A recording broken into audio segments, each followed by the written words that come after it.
Parents sued me for my new house. It should go to your sister, they argued in court. I defended myself without a lawyer. When the judge heard their plan, their case collapsed, and I, 29 male, bought my first house last month after saving for 8 years. And now, my parents are literally suing me for it. Yes, you read that right.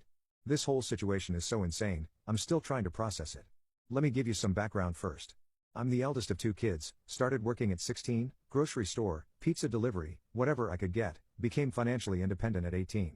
That's when I bought my first car, a 1998 Honda with 200,000 miles for $800, saved from those jobs, went to community college while working full-time, then did coding boot camps and got IT certifications, been in cybersecurity for the past 8 years.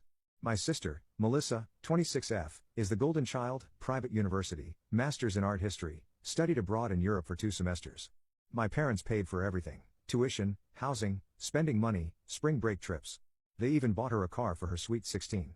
I've been saving religiously since I got my first real job, no fancy vacations, no designer clothes, lived with roommates until last year, finally bought my house last month, 3 bedrooms, 2 bathrooms, nice backyard, cost me $385,000, put down 20%, $77,000 from my savings, got a decent mortgage rate. 2 days after closing, I get this text from my dad: "We need to discuss the house situation, call me immediately." I called thinking maybe they wanted to visit. Boy, was I wrong. "Dad, look, son, we've been talking as a family, and we think it's only fair that Melissa gets the house." Me: "What are you talking about?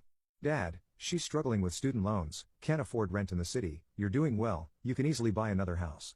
I literally laughed because I thought he was joking. He wasn't. Mom gets on the phone: "We raised you, supported you, and now it's time to give back to the family. Your sister deserves stability." Me: "You paid for her entire education, I saved for 8 years to buy this house." Mom: "Family helps family, don't be selfish." The conversation went downhill from there. I hung up when Dad started yelling about moral obligations.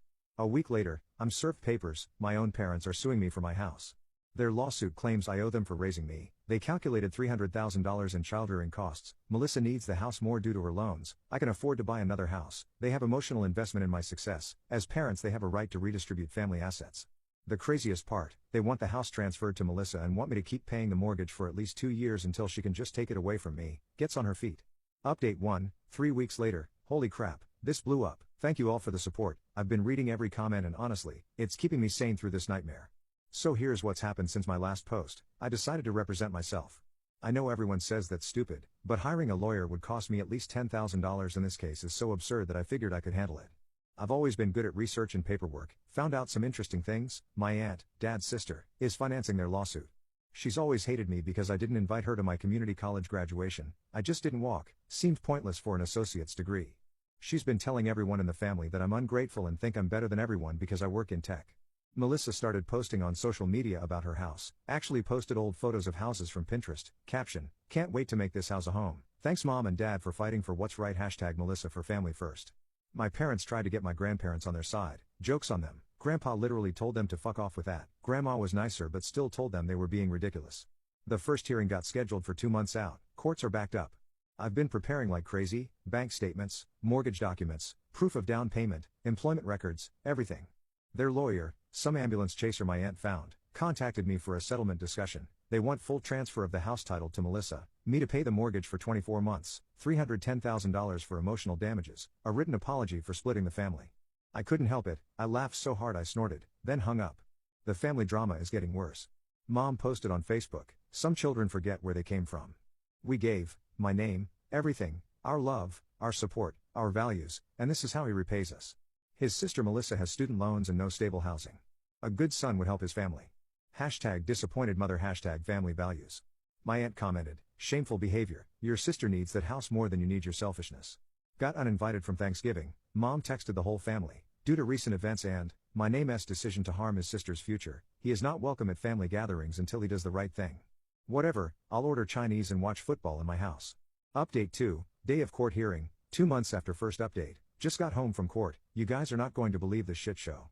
I showed up early, dressed professionally, carrying a file folder with all my documents. My parents arrived with Melissa, my aunt, and I kid you not, all wearing matching t-shirts that said "Family First" in big letters.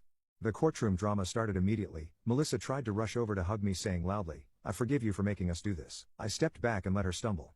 And started hissing ungrateful under her breath. Judge called the hearing to order and asked for opening statements.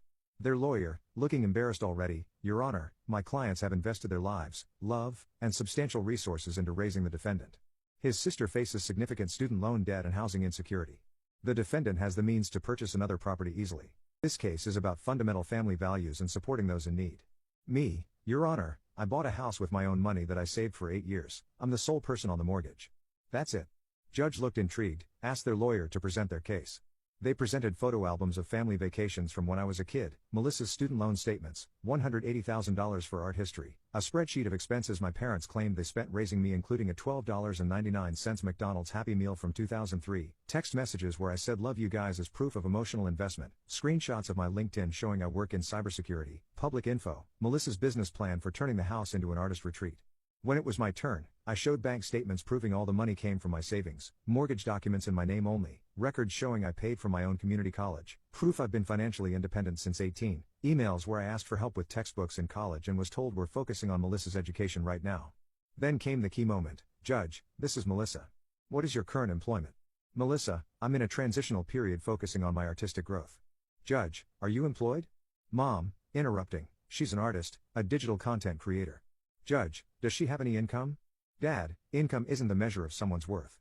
Aunt, shouting, she deserves that house more than him. Judge warned my aunt about courtroom behavior. Judge to Melissa, what kind of digital content do you create? Melissa, proudly, I'm a TikTok dancer and lifestyle influencer. Judge, and how much income does this generate? Melissa, I'm building my brand, these things take time. The judge seemed unimpressed.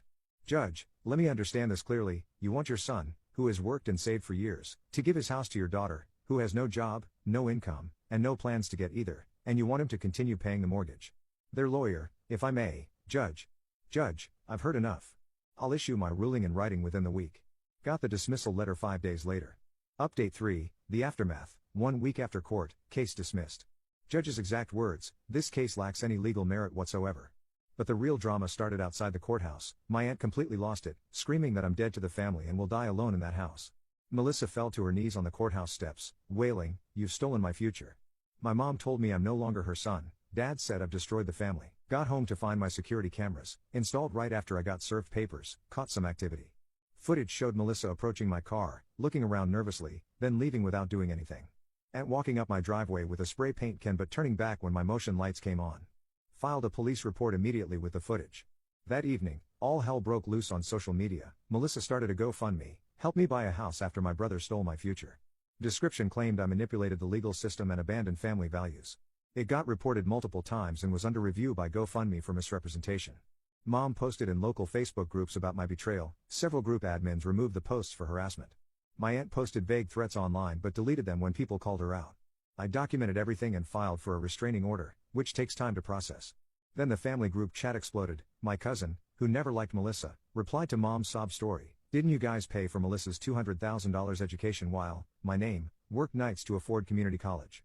Now you want his house too? This started a family debate. Turns out a lot of relatives were sick of my parents' favoritism but never spoke up. Uncle, remember when, my name asked for $200 for books and you bought Melissa a MacBook instead? Other cousin, wasn't Melissa's graduation party $15,000? Well, my name, didn't even get a dinner. Grandpa chimed in, you two are disgraceful excuses for parents. My name, succeeded despite you, not because of you.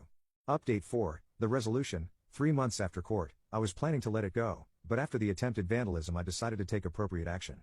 Filed police report with security footage, still pending investigation. Restraining order got approved against aunt, temporary for now. Sent formal cease and desist letters, reported the fraudulent GoFundMe, documenting everything for potential civil case. Consequences are starting, and got written warning at work for harassing me via work email. Melissa's GoFundMe got shut down, parents are getting side-eye at church. Small town gossip. The family dynamics have shifted, half the family sided with me, quarter staying neutral, quarter still thinks I should have given the house. Final update, 6 months after court, life is different now. Current situation, parents aren't speaking to me, mutual decision. Aunt's restraining order became permanent after she violated the temporary one. Melissa got a job at Starbucks, complained about it on Instagram. I got a promotion at work, bought security system upgrade. I'm doing well in my house, adopted a dog from the shelter, Luna, German Shepherd mix. Starting to host game nights with friends. Actually having people over who don't judge my every move is refreshing. Mom occasionally texts asking for money because finances are tight. I don't respond. Dad sent one email, when will you forgive us? Family should stick together. I didn't reply. Best news, Grandpa has been coming over for dinner every Sunday. He's teaching me woodworking in my garage. Turns out he'd wanted to bond for years, but my parents always made excuses. Last week he said, "I'm proud of you, kid. You stood up for yourself." But for everyone asking, yes, my parents really thought suing their adult son for his own house would work. Yes, Melissa really believed she deserved it because she suffered in college while I had it easy working. And yes, they're still telling anyone who'll listen that I tore the family apart. Some people really shouldn't be parents. Thanks for following this dumpster fire of a family drama. I'm going to go enjoy my house with my dog and my peace of mind. Remember folks, the best revenge is simply living well and setting boundaries. Edit, no, I won't tell you where Melissa works. Stop asking. Edit 2, the vandalism case is still open. Legal stuff takes time. Edit 3, Grandpa doesn't have Reddit, but says thanks for the support. He's 84 and too old for that internet nonsense.